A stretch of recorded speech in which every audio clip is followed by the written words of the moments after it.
Good evening students. మనం previous క్లాస్లో ఇక్కడ ఈ కన్ఫర్మేషన్స్ ఆఫ్ ఈథేన్స్ గురించి మనం డిస్కస్ చేసాము. అందులో ఇక్కడ మనం సాహర్స్ ప్రొజెక్షన్స్ అంటే ఏంటి, అవి ఇవన్నమాట. ఈ రెండు స్ట్రక్చర్స్, ఈథేన్ యొక్క సాహర్స్ ప్రొజెక్షన్స్ ఈ రెండు. ఇంకా న్యూమన్ ప్రొజెక్షన్స్ అంటే ఏంటి, ఆ న్యూమన్ ప్రొజెక్షన్స్ అంటే ఈ విధంగా స్ట్రక్చర్స్ రాస్తారు. ఈ రెండు ఈథేన్ యొక్క న్యూమన్ ప్రొజెక్షన్స్. వీటి గురించి మనం డీటెయిల్గా ప్రీవియస్ క్లాస్లో డిస్కస్ చేస్తాము. ఆ క్లాస్ యొక్క లింక్ నేను ఈ వీడియోలో ఇస్తాను, ఈ వీడియో డిస్క్రిప్షన్లో ఇస్తాను, చూడండి. సో ఇక్కడ మనం న్యూమన్ ప్రొజెక్షన్స్, సాహర్స్ ప్రొజెక్షన్స్ గురించి మనం డిస్కస్ చేసాం. ఇప్పుడు మనం ఆ ప్రొజెక్షన్స్లో ఉన్నటువంటి టూ టైప్స్, అంటే ఎక్లిప్స్డ్ ఫామ్ అంటారు, స్టాగర్డ్ ఫామ్ అంటారు.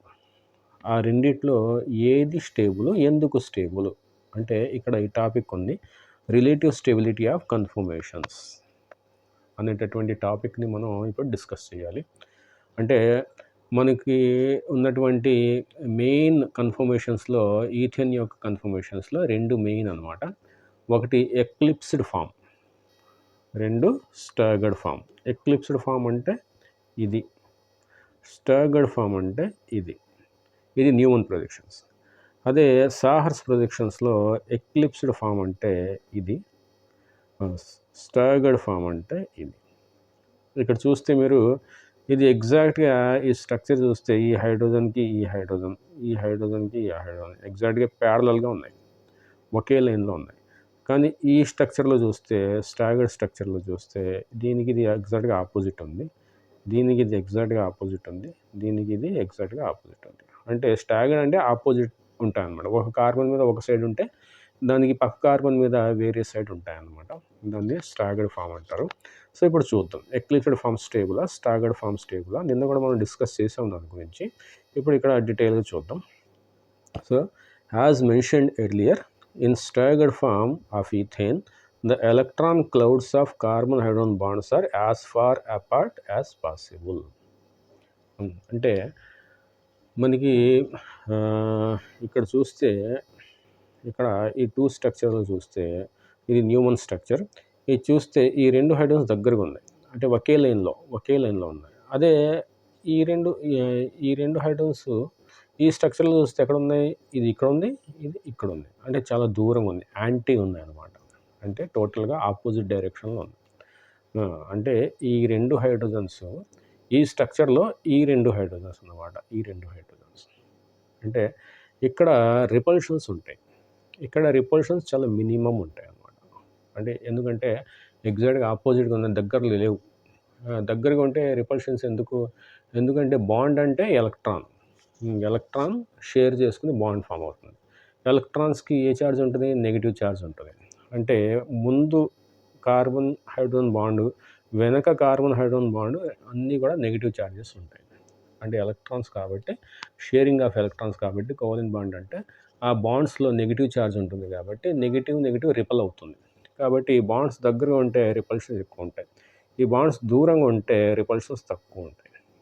రిపల్షన్స్ ఎక్కువ ఉంటే ఆ స్ట్రక్చర్ అన్స్టేబుల్ అనమాట, స్టేబుల్ కాదు. అదే రిపల్షన్స్ తక్కువ ఉంటే, స్టాగర్డ్ లాగా రిపల్షన్స్ తక్కువ ఉంటే ఆ స్ట్రక్చర్ అనేది స్టేబుల్గా ఉంటుంది. ఓకే, అంటే స్టాగర్డ్ ఫామ్ అనేది స్టేబుల్, ఎక్లిప్స్డ్ ఫామ్ అనేది అన్స్టేబుల్. ఎందుకంటే రిపల్షన్స్ ఎక్లిప్స్డ్ ఫామ్లో ఎక్కువ ఉంటాయి, స్టాగర్డ్ ఫామ్లో ఎలక్ట్రాన్ బాండ్స్ మధ్యలో రిపల్షన్స్ తక్కువ ఉంటాయి అన్నమాట. Okay, thus therefore minimum repulsive forces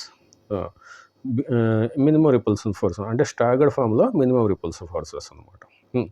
minimum energy and maximum stability of the molecule. అంటే మినిమం రిపల్సివ్ ఫోర్సెస్ తక్కువ ఉంటే ఆ మాలిక్యూల్కి మినిమం ఎనర్జీ ఉంటుంది, ఈ ఎనర్జీ తక్కువ ఉంటుంది. ఎనర్జీ ఏదైనా సరే మనం గుర్తుపెట్టుకోవాల్సింది ఏంటంటే, ఒక మాలిక్యూల్కి లేకపోతే ఒక కాంపౌండ్కి, ఒక మాలిక్యూల్కి ఎనర్జీ ఎక్కువ ఉంది అంటే అన్స్టేబుల్ అనమాట, ఎనర్జీ తక్కువ ఉంది అంటే స్టేబుల్ అనమాట. ఇది మనం ఎప్పుడు కూడా అలా గుర్తుపెట్టుకోవాలి. ఒక మాలిక్యూల్కి ఎనర్జీ ఎక్కువ ఉంటే అది అన్స్టేబుల్, ఎనర్జీ తక్కువ ఉంటే అది స్టేబుల్. ఎనర్జీ ఎక్కువ ఉంది అంటే రిపల్సివ్ ఫోర్సెస్ ఎక్కువ ఉంటే ఎనర్జీ ఎక్కువ ఉంటుంది, అంటే అన్‌స్టేబుల్ అనమాట. అదే రిపల్సివ్ ఫోర్సెస్ తక్కువ ఉంటే స్టాగర్డ్ లాగా ఎనర్జీ తక్కువ ఉంటుంది. అంటే స్టేబుల్ అనమాట. On the other hand when the staggered form changes into eclipsed form. Staggered form అనేది రొటేషన్ వల్ల ఎక్లిప్స్డ్ ఫామ్ కన్వర్ట్ అయితే the electron clouds of the carbon hydrogen bonds come closer to each other. అప్పుడు ఏమవుతుంది, rotation వల్ల staggered form కాస్త eclipsed form కింద convert అయింది అనుకోండి. అంటే ఈ ఫామ్ కాస్త ఈ ఫామ్ కింద కన్వర్ట్ అయితే అప్పుడు ఈ రిపల్సివ్ ఫోర్స్, ఈ హైడ్రోజన్ రిపల్సివ్ ఫోర్సెస్, ఈ హైడ్రోజన్ రిపల్సివ్ ఫోర్సెస్ పెరుగుతాయి. అంటే రిపల్సివ్ ఫోర్సెస్ పెరిగితే ఆ మాలిక్యూల్కి ఎనర్జీ పెరుగుతుంది. ఎనర్జీ పెరిగితే ఆ మాలిక్యూల్ యొక్క స్టెబిలిటీ తగ్గుతుంది. అదే అన్‌స్టేబుల్ అనమాట. ఆ మాలిక్యూల్ అన్‌స్టేబుల్గా తయారవుతుంది. To check the increased repulsive forces, molecule will have to possess more energy and thus has lesser stability. అంటే రిపల్సివ్ ఫోర్సెస్ పెరిగితే ఆ మాలిక్యూల్కి ఎనర్జీ ఎక్కువ ఉంటుంది, అంటే స్టెబిలిటీ తక్కువ ఉంటుంది. Okay, as already mention the repulsive interactions between the electron clouds which effect the stability of a confirmation is called torsional strain. మనం కూడా డిస్కస్ చేసాం టార్షనల్ స్ట్రెయిన్ అంటే ఏంటి. ఈ రిపల్సివ్ ఫోర్సెస్ పెరిగితే అంటే ఒక హైడ్రోజన్కి ఇంకో హైడ్రోజన్ మధ్య దూరం తగ్గుతుంది. దూరం తగ్గింది అంటే క్రౌడ్ పెరుగుతుంది. క్రౌడ్ పెరిగింది అంటే స్ట్రైన్ పెరుగుతుంది అనమాట.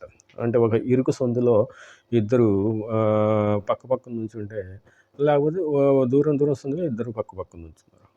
దూరం సందులో నుంచుంటే వాళ్ళ మధ్యన స్ట్రైన్ ఉండదు, రిలాక్స్గా నుంచోవచ్చు. అదే దగ్గర నుంచుంటే స్ట్రైన్ ఉంటుంది. అంటే వాళ్ళ మధ్య దూరం తక్కువ ఉంటుంది కాబట్టి స్ట్రైన్ ఎక్కువ ఉంటుంది. అంటే ఎక్లిప్స్డ్ ఫామ్లో స్ట్రైన్ అనేది మాలిక్యూల్లో ఎక్కువ ఉంటుంది. అదే స్టాగర్డ్ ఫామ్లో స్ట్రైన్ అనేది మాలిక్యూల్లో తక్కువ ఉంటుంది. స్ట్రైన్ ఎక్కువ ఉంటే స్టెబిలిటీ తక్కువ ఉంటుంది, స్ట్రైన్ తక్కువ ఉంటే స్టెబిలిటీ ఎక్కువ ఉంటుంది అన్నమాట. అలా టార్షనల్ స్ట్రైన్ అంటారు దాన్ని. Magnitude of torsional strain depends upon the angle of rotation about the CC bond. అంటే అవి ఎంత దగ్గరికి వస్తే ఈ హైడ్రోజన్ అనేవి ఈ హైడ్రోజన్ అనేవి ఎంత దగ్గరికి వస్తే అవి వాటి మధ్యన టార్షనల్ స్ట్రెయిన్ అంత పెరుగుతుంది అనమాట. అవి ఎంత దూరంగా వెళ్తే మ్యాక్సిమం దూరం ఎంత వెళ్తాయి అవి అన్నమాట యాంటీగా వెళ్తాయి. మ్యాక్సిమం యాంటీగా వెళ్తాయి. మధ్యలో ఈ రెండింటి మధ్యలో ఇంకో కన్ఫర్మేషన్ తీసుకుందాం అనుకోండి. అన్లిమిటెడ్ కదా, అంటే ఇన్ఫినిట్ నెంబర్ ఆఫ్ కన్ఫర్మేషన్స్ ఉంటాయనేసి మనం నిన్న చెప్పుకుందాం. సో ఆ ఇన్ఫినిట్ నెంబర్స్లో దీనికి మధ్యలో ఇన్ఫినిట్ నెంబర్ ఆఫ్ కన్ఫర్మేషన్స్ ఉంటాయి. అందులో ఏదో ఒకటి తీసుకుందాం అనుకో. అందులో ఇవి ఎంత దూరంగా ఉంటే టార్షనల్ స్ట్రెయిన్ అంత తక్కువ ఉంటుంది. ఆ స్ట్రక్చర్లో ఇవి ఎంత దగ్గర ఉంటే టార్షనల్ స్ట్రెయిన్ అంత ఎక్కువ ఉంటుంది. మ్యాక్సిమం టార్షనల్ స్ట్రెయిన్ ఇక్కడ ఎక్లిప్స్డ్ ఫామ్లో ఉంటుంది. మినిమం టార్షనల్ స్ట్రెయిన్ ఈ స్టాగర్డ్ ఫామ్లో ఉంటుంది అన్నమాట. అంటే ఇది చాలా అన్స్టేబుల్, ఇది ఉన్నటువంటి అన్ని కన్ఫర్మేషన్స్లో ఇది చాలా స్టేబుల్ అనమాట. స్టాగర్డ్ ఫామ్ అనేది ఉన్నటువంటి అన్ని కన్ఫర్మేషన్స్లో స్టేబుల్. ఎక్లిప్స్డ్ ఫామ్ అనేది ఉన్నటువంటి అన్ని కన్ఫర్మేషన్స్లో అన్స్టేబుల్ అనమాట. This angle is also called dihedral angle or torsional angle. Dihedral angle అంటే ఏంటంటే ఇక్కడ ఇది తీసేద్దాం. డైహెడ్రల్ యాంగిల్ అంటే ఏంటంటే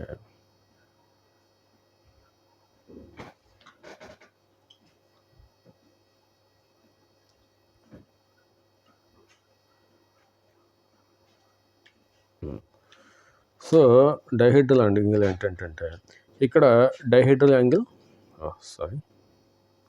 ఇక్కడ డైహెడ్రల్ యాంగిల్ 0, అదే ఇక్కడ డైహెడ్రల్ యాంగిల్ 180 అన్నమాట. ఓకే, అంటే ఈ హైడ్రోజన్కి మధ్యలో ఉన్నటువంటి యాంగిల్ అంటే ఎగ్జాక్ట్గా అవి ఒకే లైన్లో ఉన్నాయి కాబట్టి మనకి ఇలా కనిపిస్తున్నాయి. అంటే ఎగ్జాక్ట్గా ఒకే లైన్లో రాస్తే అవి వెనకాల ఉన్నటువంటి హైడ్రోజన్ అనేది కనిపించదు కాబట్టి కొంచెం పక్కకి రాస్తాం. కానీ ఎగ్జాక్ట్ దాని మీనింగ్ ఏంటంటే ఒకే లైన్లో ఉన్నట్టు అనమాట. అంటే ఇక్కడ ఈ హైడ్రోజన్కి మధ్యలో యాంగిల్ 0, అంటే డైహెడ్రల్ యాంగిల్ 0 అనమాట. అదే ఈ హైడ్రోజన్కి ఎగ్జాక్ట్గా 180 డిగ్రీస్ తిప్పితే ఈ హైడ్రోజన్కి డైహెడ్రల్ యాంగిల్ 180 అనమాట. 180. అదే ఈ హైడ్రోజన్ మధ్యలో యాంగిల్ అంతా 60 డిగ్రీస్ అనమాట, అంతే కదా. అదే ఈ హైడ్రోజన్కి యాంగిల్ అంతా 120 డిగ్రీస్ అనమాట. డైహెడ్రల్ యాంగిల్ 120. అదే ఈ హైడ్రోజన్కి మధ్యలో 180 డిగ్రీస్ అనమాట. అదే ఈ హైడ్రోజన్కి 120, అది ఈ హైడ్రోజన్కి 60 degrees.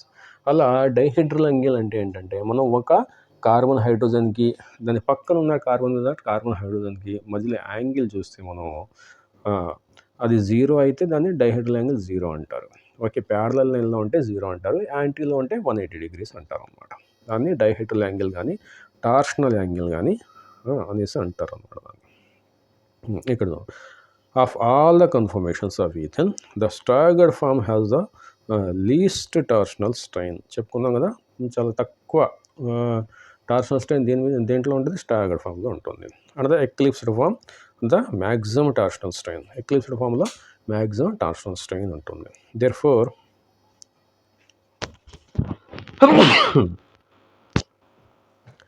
staggered conformation is more stable than the eclipsed conformation. అది చెప్పుకున్నా, స్టాగర్డ్ కన్ఫర్మేషన్ అనేది ఎక్లిప్స్డ్ కన్ఫర్మేషన్ కన్నా చాలా స్టేబుల్. ఉన్నటువంటి అన్ని కన్ఫర్మేషన్స్లో స్టాగర్డ్ ఫామ్ అనేది మోస్ట్ స్టేబుల్, ఎక్లిప్స్డ్ కన్ఫర్మేషన్ అనేది లీస్ట్ స్టేబుల్ అనమాట. Hence molecule largely remains in the staggered conformation, or we can say that it is preferred conformation. అంటే ఒకవేళ మనం కన్ఫర్మేషన్స్ రాస్తే ఈథేన్ అనేది మ్యాక్సిమం స్టాగర్డ్ కన్ఫర్మేషన్లో ఉంటుంది అనేసి మనం చెప్తాం అనమాట. Okay, thus it may be inferred that rotation around the CC bond in ethane is not completely free. అంటే ఒక మాలిక్యూల్ స్టాగర్డ్ కన్ఫర్మేషన్లో ఉండడానికి ఇష్టపడుతుంది, ఎక్లిప్స్డ్ కన్ఫర్మేషన్లో ఉండడానికి ఇష్టపడట్లేదు. అంటే అది ఫ్రీ రొటేషన్ ఉండదు, స్టాగర్డ్ కన్ఫర్మేషన్కి వచ్చి అది ఆగిపోతుంది, ఎందుకంటే స్టేబుల్ అనమాట. అంటే ఫ్రీ రొటేషన్ ఉండదు అనమాట. అలా ఫ్రీగా రొటేట్ అవ్వదు, అది రొటేట్ అవుతూ స్టాగర్డ్ కన్ఫర్మేషన్కి వస్తే అది అక్కడ ఆగిపోతుంది అనమాట, ఎందుకంటే అది స్టేబుల్. దానికి కొంచెం ఎనర్జీ ఇచ్చామనుకో అప్పుడు ఫ్రీ రొటేషన్ వస్తుంది అనమాట. The energy difference between the two extreme forms is of order of 12.5 kilojoules per mole. అంటే మనం స్టాగర్డ్ కన్ఫర్మేషన్ని ఎక్లిప్స్డ్ కన్ఫర్మేషన్ కింద కన్వర్ట్ చేయడానికి మన మాలిక్యూల్కి ఎంత ఎనర్జీ ఇవ్వాలి, 12.5 kilojoules per mole ఎనర్జీ ఇవ్వాలన్నమాట, విచ్ ఈజ్ వెరీ స్మాల్ అనమాట. యాక్చువల్గా అది చాలా తక్కువ ఎనర్జీ, అంత పెద్ద ఎనర్జీ ఏం కాదు. కానీ యాక్చువల్గా అయితే ఆ ఎనర్జీ లేకపోతే స్టాగర్డ్ ఫామ్లోనే ఉంటుంది. కానీ అది ఎక్లిప్స్డ్ కన్ఫర్మేషన్లో చేంజ్ అవ్వడానికి అంత ఎనర్జీని ఎక్వైర్ చేసుకుని అది చేంజ్ అవుతుంది అనమాట. Even at ordinary temperatures, the ethane molecule gains thermal or kinetic energy sufficient enough to overcome this energy barrier of 12.5 kilojoules per mole through intermediate collisions. జనరల్గా రూమ్ టెంపరేచర్ అంటే 25 degrees 30 degrees దగ్గర ethane molecule అనేది ఆ 12.5 kilojoules per mole ఎనర్జీని ఈజీగా acquire చేసుకోగలదు. 25 degrees 30 degrees అంటే అది temperature ఎక్కువ అనమాట. 0 degrees తక్కువ ఉంటే, ఎంత టెంపరేచర్ తక్కువ ఉంటే ఆ మాలిక్యూల్స్కి అంత ఎనర్జీ తక్కువ అనమాట. ఎంత టెంపరేచర్ పెంచితే ఆ మాలిక్యూల్స్కి అంత ఎనర్జీ ఎక్కువ అనమాట. అంటే 25 degrees 30 degrees రూమ్ టెంపరేచర్ దగ్గర ఆ మాలిక్యూల్స్కి సఫిషియంట్ ఎనర్జీ వస్తుంది. ఇంటర్ మాలిక్యూల్ కొలిజన్స్ ఎందుకు వస్తుంది అంటే, ఒక ఈథేన్ మాలిక్యూల్ వేరే ఈథేన్ మాలిక్యూల్తో ఢీ కొడుతుంది అనమాట. ఢీ కొట్టడం వల్ల, ఫ్రిక్షన్స్ వల్ల, లేకపోతే కొలిజన్స్ వల్ల అవి ఎనర్జీని ఎక్స్చేంజ్ చేసుకుంటాయి. ఒక మాలిక్యూల్ నుంచి ఇంకో మాలిక్యూల్కి ఎనర్జీ ఎక్స్చేంజ్ అవుతుంది. అంటే అవి స్టాగర్డ్ ఫామ్లో నుంచి ఎక్లిప్స్డ్ ఫామ్లోకి చేంజ్ అవుతాయి అన్నమాట, రొటేట్ అవుతాయి. Okay, thus it can be said that rotation about carbon single bond in ethane is almost free for all practical purposes. ఇది ఎక్కడ అంటే ఏంటి, జనరల్గా ఇది ఫ్రీ అంటున్నాడు, ఫ్రీ రొటేషన్ ఉంటుంది అంటున్నాడు. ఇందాక మనం ఫ్రీ రొటేషన్ ఉండదు అనుకున్నాం, కానీ ఇక్కడ ఫ్రీ రొటేషన్ ఉంటుంది అంటున్నాడు. అది ఎక్కడ ఉంటుంది, రూమ్ టెంపరేచర్ దగ్గర ఉంటుంది. అది మనం టెంపరేచర్ తగ్గించామనుకో, అంటే 0కి తీసుకెళ్ళాం, -20కి తీసుకెళ్ళాం, -30కి తీసుకెళ్ళాం, అప్పుడు ఆ మాలిక్యూల్ అనేది లోవర్ టెంపరేచర్స్ దగ్గర స్టాగర్డ్ ఫామ్లో ఉండడానికి ఇష్టపడుతుంది. అదే టెంపరేచర్ మనం పెంచుకుంటూ పోతే అది ఫ్రీగా దానికి కావాల్సినటువంటి ఎనర్జీని ఆ టెంపరేచర్, ఆ హీట్ నుంచి తీసుకొని అది స్టాగర్డ్ నుంచి ఎక్లిప్స్ నుంచి స్టాగర్డ్లోకి ఈజీగా ట్రాన్స్ఫర్ అవుతుంది అనమాట. ఓకే, అంటే లోవర్ టెంపరేచర్స్ దగ్గర స్టాగర్డ్ ఫామ్లో ఉండడానికి అది ఇష్టపడుతుంది, మోర్ స్టేబుల్. అది హయ్యర్ టెంపరేచర్స్ దగ్గర అది ఫ్రీ రొటేషన్ ఉంటుంది. అంటే స్టాగర్డ్ ఎక్వైరీ చేస్తుంది, ఎక్లిప్స్డ్ ఎక్వైరీ చేస్తుంది. దాని మధ్యలో ఉన్న అన్ని కన్ఫర్మేషన్స్ని స్క్యూ ఫార్మ్స్ని ఎక్వైరీ చేస్తుంది అనమాట. It has not been possible to separate and isolate different conformational isomers of ethane. అంటే ఈథేన్ మాలిక్యూల్లో స్టాగర్డ్ ఫామ్ని ఎక్లిప్స్డ్ ఫామ్ నుంచి సెపరేట్ చేయడానికి అవ్వదన్నమాట. ఎందుకంటే టెంపరేచర్ పెంచే కొద్దీ మనం చాలా లోవర్ టెంపరేచర్స్ దగ్గర అది ఎలాగో స్టాగర్డ్ ఫామ్లోనే ఉంటుంది. అదే టెంపరేచర్స్ పెంచే కొద్దీ స్టాగర్డ్ నుంచి ఎక్లిప్స్డ్ నుంచి స్టాగర్డ్ కన్వర్ట్ అయిపోతుంటే చాలా ఫాస్ట్గా కన్వర్ట్ అవుతుంది. కాబట్టి ఎక్లిప్స్డ్ నుంచి స్టాగర్డ్ ఫామ్ని ఈథేన్ యొక్క స్టాగర్డ్ ఫామ్ని సెపరేట్ చేసి ఐసోలేట్ చేయడం అవ్వదన్నమాట. దాన్ని సపరేట్గా వేరే బౌల్లోకి తీసుకోవడం అలా అవ్వదన్నమాట. అదే అంటున్నాడు. ఓకే, సో ఈ విధంగా మనం ఆల్కేన్స్ యొక్క కన్ఫర్మేషన్స్ని డిస్కస్ చేస్తాం అన్నమాట. సో సాహర్స్ ఫార్ములా చూసాం, న్యూమన్ ప్రిడిక్షన్ ఫార్ములా చూసాం, ప్లస్ ఎక్లిప్స్డ్ ఫామ్ చూసాం, ప్లస్ స్టాగర్డ్ ఫామ్ చూసాం, అండ్ మనం ఆల్కేన్స్ యొక్క అన్ని ప్రాపర్టీస్ని నామన్క్లేచర్ అన్నిటిని డిస్కస్ చేసాం. సో దీంతో మనకి ఆల్కేన్స్ అనేటటువంటి ఈ చాప్టర్ అయిపోయింది. ఈ ఆల్కేన్స్ తర్వాత మనకు ఉన్నటువంటి టాపిక్ ఏంటంటే ఈ ఆల్కీన్స్ అన్నమాట. ఆల్కీన్స్. ఓకే, ఫ్రెష్గా మనం ఈ ఆల్కీన్స్ గురించి నెక్స్ట్ క్లాస్లో మనం స్టార్ట్ చేద్దాం. అప్పటి వరకు టేక్ కేర్, బాయ్.